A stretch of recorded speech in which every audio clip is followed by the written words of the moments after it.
I never expected to fall in love with a creature of flames.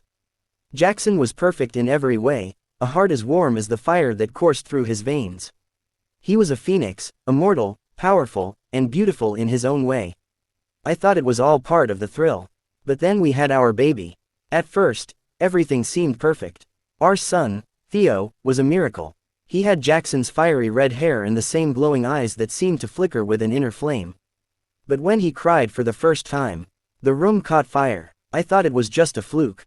But it wasn't. Every time Theo cried, laughed, or even sneezed, small bursts of fire shot out from his tiny body. His little hands would spark, and the air around him would grow unbearably hot. Jackson tried to calm him, but the flames only seemed to grow more intense. His fiery DNA was in Theo's blood, and it was far stronger than any of us could control. But it wasn't just the heat that terrified me. The government had been keeping an eye on supernatural creatures like us for years. If they found out about Theo, they'd take him, experiment on him, lock him away. I couldn't let that happen. I didn't know where to turn. We tried everything: cooling spells, magic wards, even keeping Theo in a room with no flammable objects. But the moment his emotions ran high, everything would ignite. Jackson's feathers began to smolder every time Theo's flames grew out of control. He was losing control of his own power, too much fire in one household. One night, when Theo's heat burned through the roof, I knew it was time to seek help. A fairy, the only one who could control ice magic, the frost fairy. Legend had it that the frost fairies could temper even the most intense heat, freezing it in place.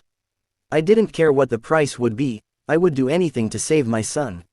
So, we journeyed to the frost fairy's hidden realm, a cold, silent place full of shimmering glaciers and ice-covered trees. The fairy, named Era, was ancient, with hair like silver frost and eyes that glowed like winter stars. When she saw us, she didn't speak at first. She only looked at Theo with a calculating gaze. "He is not fully a phoenix," she said quietly, her voice like a frozen breeze. "This child is both fire and ice, a mix of two worlds, a dangerous balance." I didn't care. I needed a solution. "Can you help him?" I asked. "Please." Era stepped forward, gently placing her hand on Theo's head. She closed her eyes, and a soft chill filled the air. "I can try," she whispered, "but be warned, this will not be easy. You may lose something precious in the process."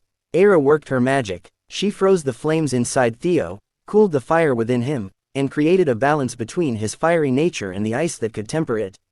The temperature in the room dropped drastically as she poured her magic into him, and for the first time in his life, Theo stopped burning. But something had changed. Theo's warmth was no longer as intense as it once was. He had been cooled, but at a cost. Jackson's own flames had dimmed. "What did you do to him?" Jackson asked, his voice strained. His fire was no longer as vibrant as it used to be. The magic, it seemed, had taken something from him.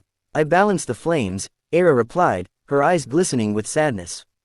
"But in doing so, I have taken away part of the fire." The transformation was painful for Jackson. He could no longer regenerate as quickly as before, and his once powerful wings seemed to flutter weakly.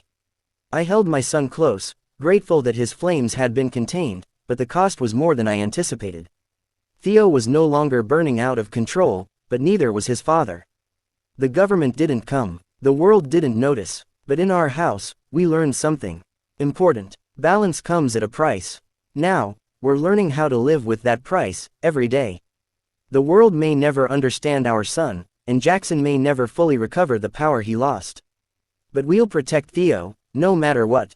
Because no matter how much fire or ice courses through our veins, we are family, and that's worth more than any magic. The end.